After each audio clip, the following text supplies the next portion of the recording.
Hello, everyone, and welcome to English Pod. My name is Marco. My name is Catherine, and today we have a lesson that comes actually from a user request. That's right. We had a user request who asked us if we can do something about a purchasing manager, maybe what his job does or what it is to be a purchasing manager. So you'll find out all about that today in this lesson. It's an upper intermediate about being a purchasing manager and about vendors. So let's check out today's dialogue.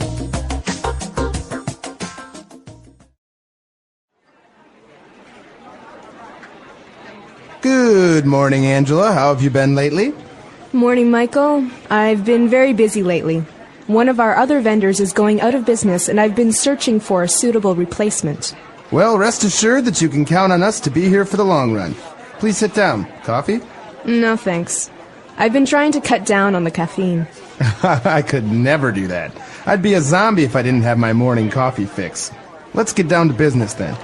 Yes, I've come to talk with you about ordering the 8-megapixel cameras for our new Mi phone.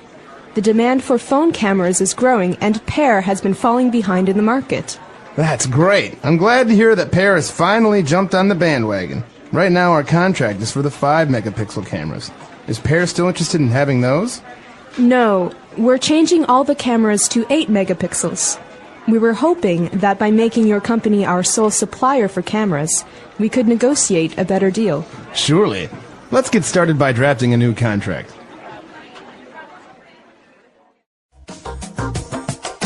All right, we're back. So a very interesting job to be a purchasing manager, a lot of responsibility on top of him.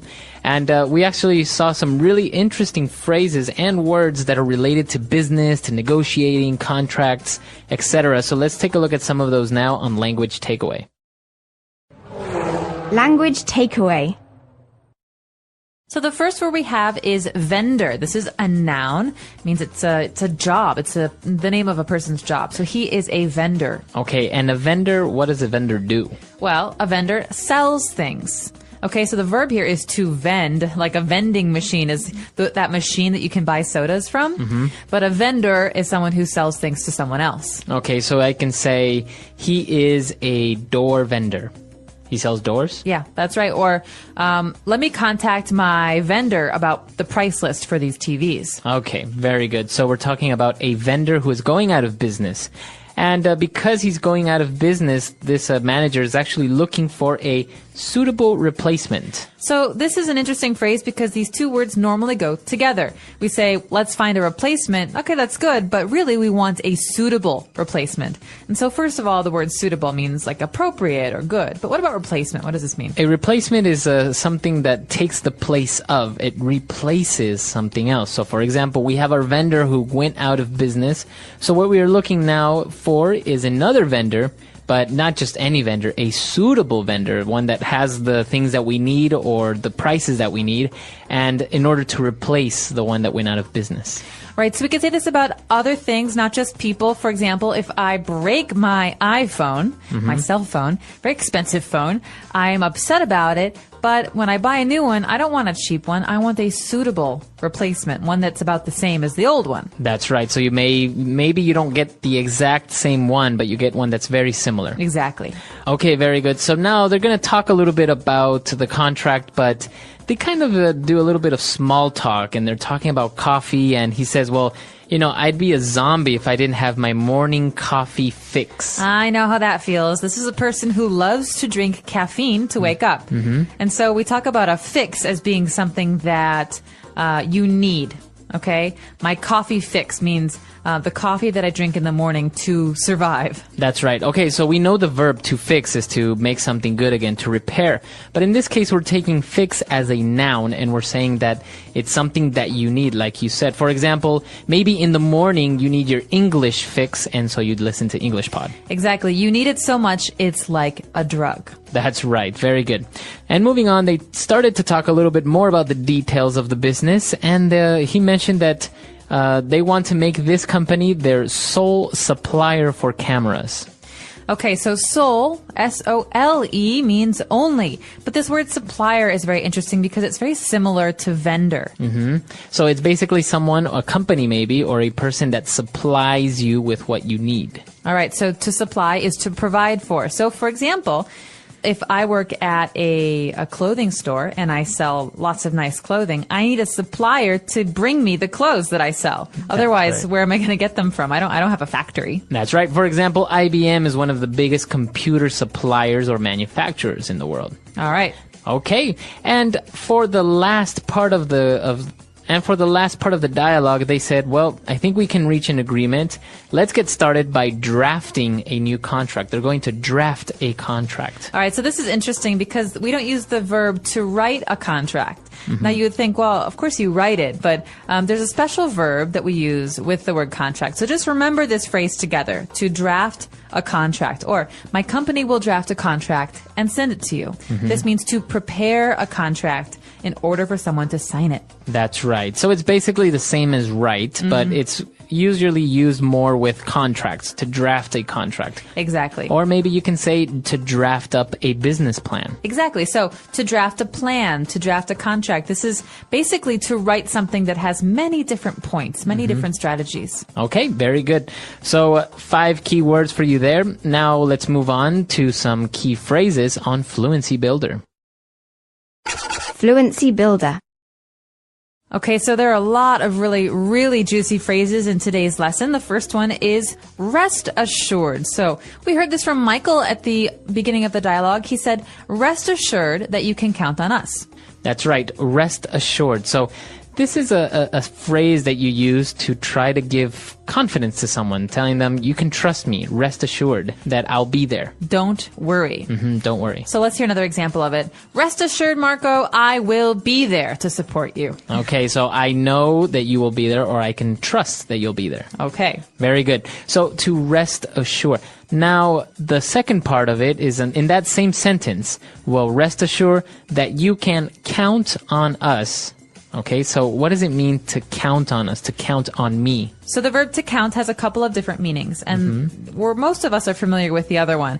To count numbers, 1, 2, 3, 4, 5. But here, to count on someone, remember that preposition on, means to expect someone to do something, to depend on someone. That's right. So if you count on someone, means that you depend on them, you rely on them, you can trust them. So, for example, in the sentence that I just told Marco, rest assured, I will be there. You can count on me. That means you can depend on me. You can expect me to be there. I will not let you down. That's right. Okay. In that same sentence, we have another phrasal verb.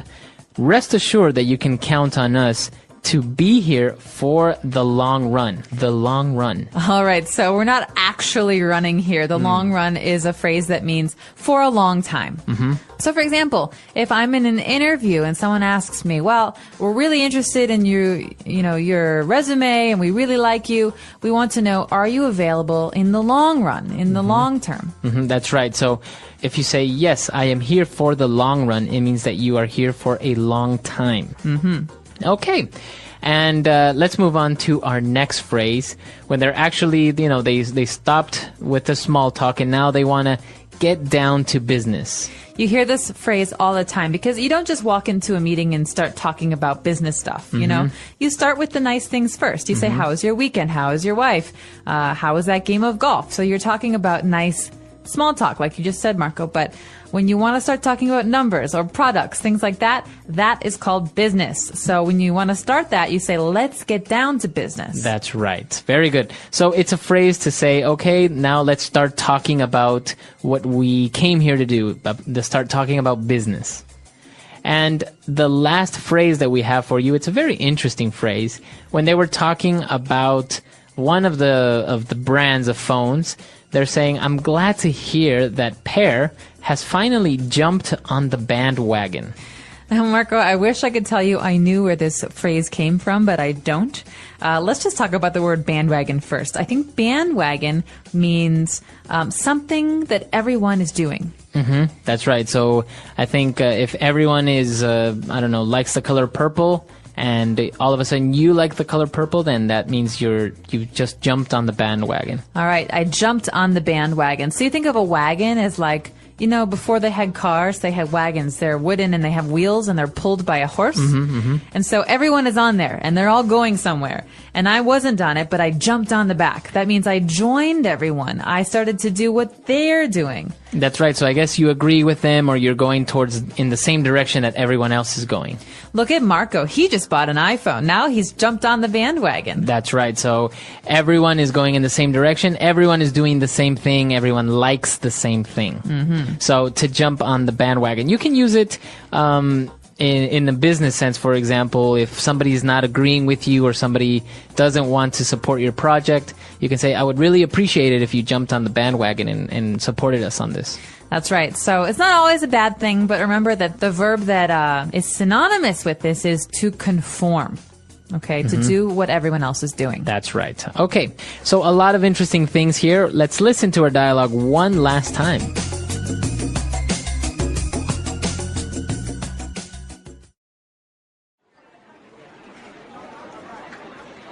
Good morning, Angela. How have you been lately? Morning, Michael. I've been very busy lately. One of our other vendors is going out of business, and I've been searching for a suitable replacement.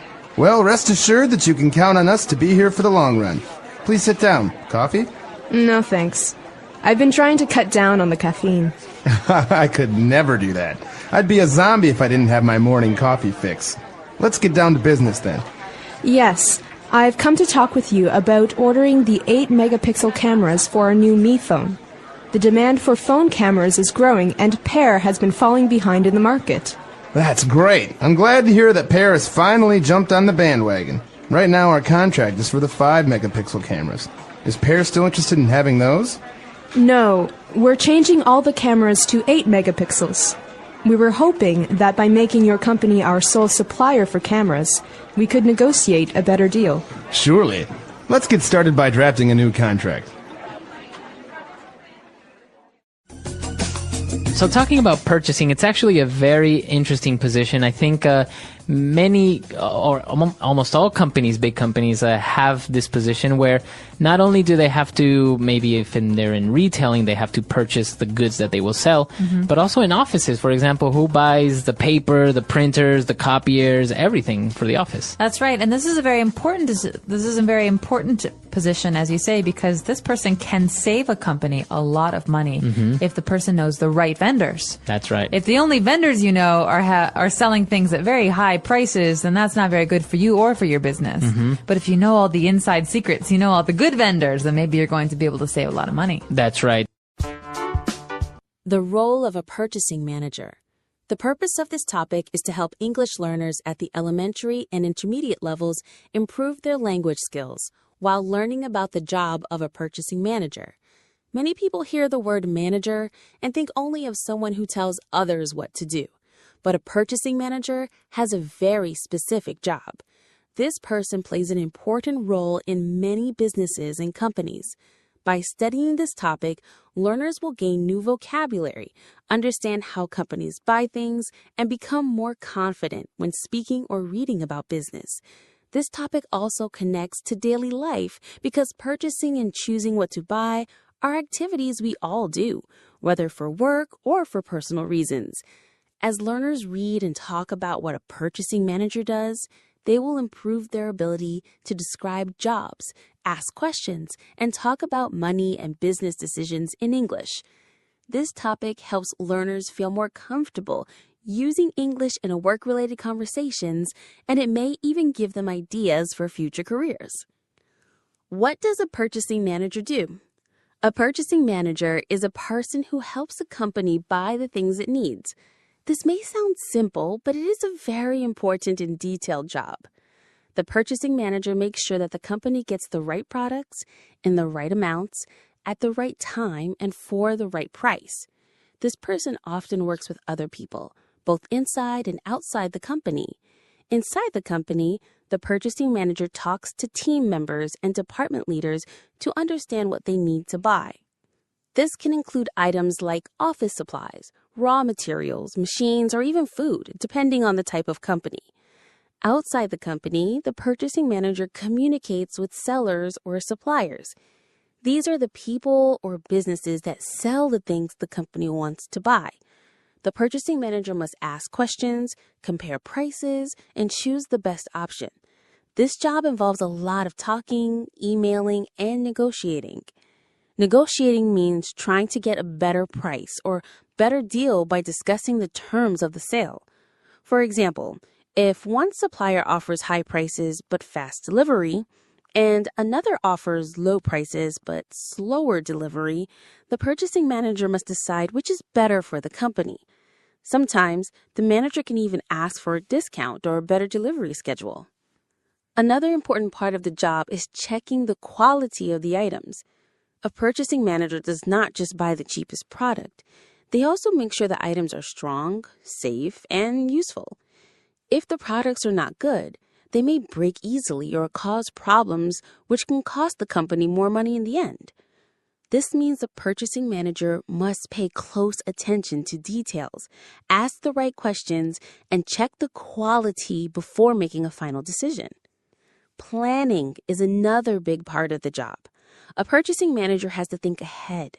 They must know when the company will need more supplies and make sure to order them early. If they wait too long, the company may run out of important items, and that can stop work from happening.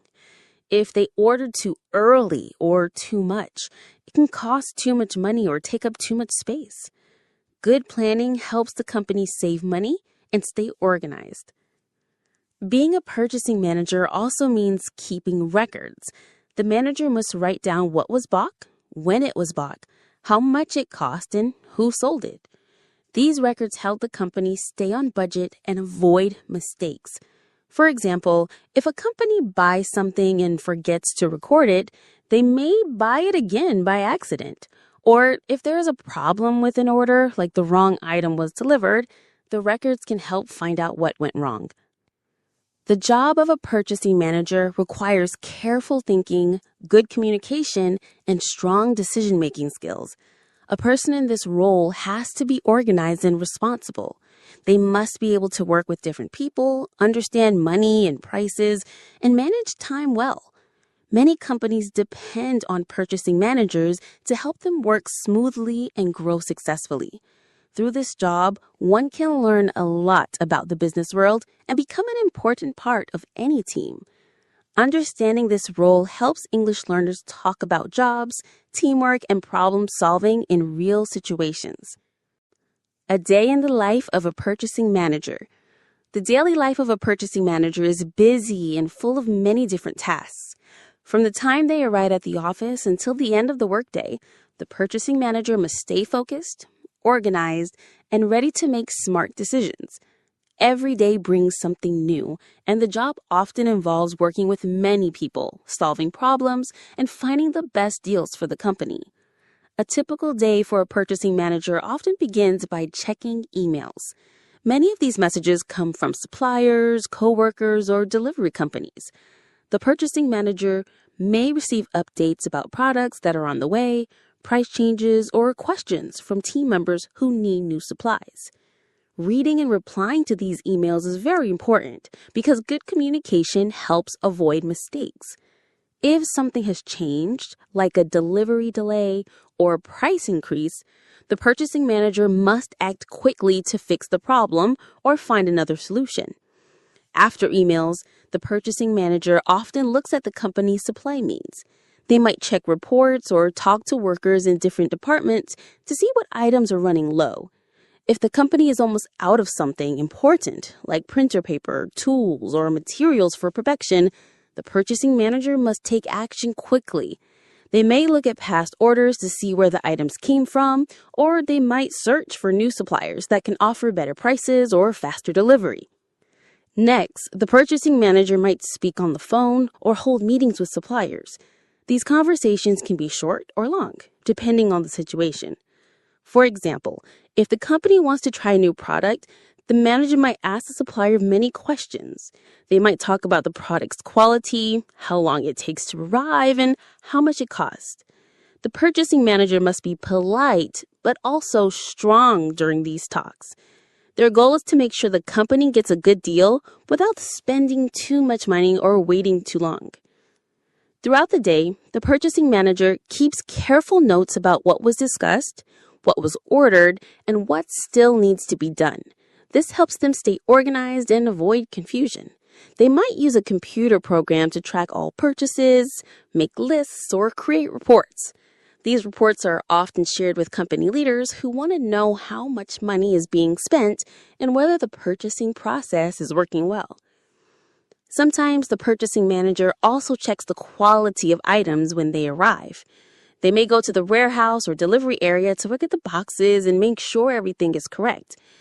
If there was a problem, like missing items, broken parts, or poor packaging, the manager must report it and contact the supplier.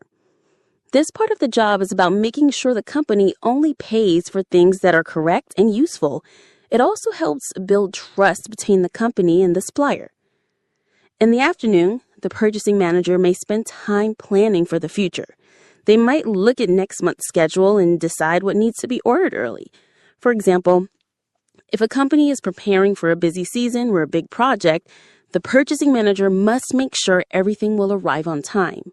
They also think about how to save money or make the process better. This can mean finding a new supplier, making a contract, or asking for better prices. The day often ends the same way it began, by checking emails again, writing notes, and making a list for tomorrow. Before leaving, the purchasing manager makes sure all orders are placed, all problems are reported, and all information is saved. The job not only about buying things, but also about protecting the company's money, making smart choices, and helping other workers do their jobs better. For English learners, understanding a day in the life of a purchasing manager is helpful for many reasons. It teaches important workplace vocabulary, shows how to describe tasks and routines, and gives examples of how English is used in real business situations. Learning this information also helps learners practice talking about time, daily habits, and working with others in English. Whether they want to become a purchasing manager or just improve their English, this part of the topic helps them connect language learning with the real world. Skills and qualities of a good purchasing manager. Being a purchasing manager is not just about buying things. It's about knowing what to buy, when to buy it, how much to pay, and how to communicate clearly with many people. This means a good purchasing manager needs many different skills and personal qualities. These skills help them make smart decisions, avoid problems, and keep the company working smoothly. For English learners, understanding these skills can also help with learning useful language for job interviews, teamwork, and self-improvement. One of the most important skills for a purchasing manager is communication. This means being able to speak and write clearly. The purchasing manager must talk with people inside the company, like department heads and coworkers, and also with people outside the company, like suppliers and delivery drivers. These conversations often involve questions about prices, delivery times, and product quality. If the purchasing manager does not understand or explain things clearly, mistakes can happen, like if the wrong item is ordered. It can waste time and money. That's why strong communication in both speaking and writing is necessary every day. Another key skill is organization. A purchasing manager must keep track of many orders, receipts, price lists, and delivery times. They often use spreadsheets or special software to manage all this information. If they are not organized, it becomes easy to forget orders, miss deadlines, or confuse suppliers. Being organized also helps with planning. For example, if a company uses a certain part every week, the purchasing manager should know when to reorder it and how much to buy. Good organization helps the company avoid running out of supplies or buying too much and wasting money. Decision-making is another skill that is used all the time in this job. A purchasing manager is always making choices. They have to choose between different suppliers, different products, and different prices. Sometimes they must decide quickly if a problem comes up, like a late delivery or a price change. A good purchasing manager knows how to look at all the information and then make the best choice for the company. They must think about price, quality, and time all at once. These choices affect the company's money, its schedule, and its success. Being a good problem solver is also very important. Problems can happen at any time. A supplier might send the wrong item. A truck might be late. A product might break. The purchasing manager cannot panic or get angry. Instead, they need to stay calm, think clearly, and find a solution. They might call the supplier, find another company that sells the same item, or ask for a refund or discount. Being able to fix problems quickly helps the company keep working without delays. Math skills are also useful in this job. A purchasing manager often works with prices, budgets, and discounts. They must be able to compare numbers and understand which deal is better. For example, one supplier may offer 10 items for $100, while another offers 12 items for $110. The purchasing manager needs to do simple math to know which offer gives more value. They also need to understand budgets and how much the company can spend without going over the limit. Even if the math is not very hard, it is still a big part of the job. Another helpful quality is patience. Not everything happens quickly in the world of business. Sometimes the purchasing manager has to wait for answers, wait for items to arrive, or wait for a decision from a supervisor. They also deal with many different people, some of whom may be slow to reply, may not understand things right away, or may make mistakes. A patient purchasing manager does not get angry or frustrated. Instead, they stay polite and professional. This helps build strong working relationships and keeps the process smooth. Finally, honesty and responsibility are very important. A purchasing manager is often responsible for spending a company's money. This is a big responsibility. The manager must always do what is best for the company, not for themselves. They must follow the company's rules and make sure every purchase is done the right way. If something goes wrong, the manager must take responsibility and fix the problem. Being honest and responsible builds trust between the purchasing manager and the rest of the company. For English learners, understanding these skills and qualities helps in two ways. First, they can learn many useful words and phrases that are common in the workplace, like problem solving, budget, negotiation, and time management. Second, they can learn how to talk about their own skills in English, which is helpful when writing a resume, talking in an interview, or describing their job. Even if someone is not a purchasing manager, these skills can be useful in many other jobs. By learning about them in English, learners improve both their language and their understanding of work in the real world. Challenges faced by a purchasing manager. The job of a purchasing manager may seem simple from the outside, but in reality, it comes with many challenges. These challenges are part of daily life and can happen at any time without warning. A purchasing manager must be ready to face these difficulties with patience, intelligence, and strong communication. By understanding these challenges, English learners can build vocabulary around real-world work problems, practice using language to describe difficult situations,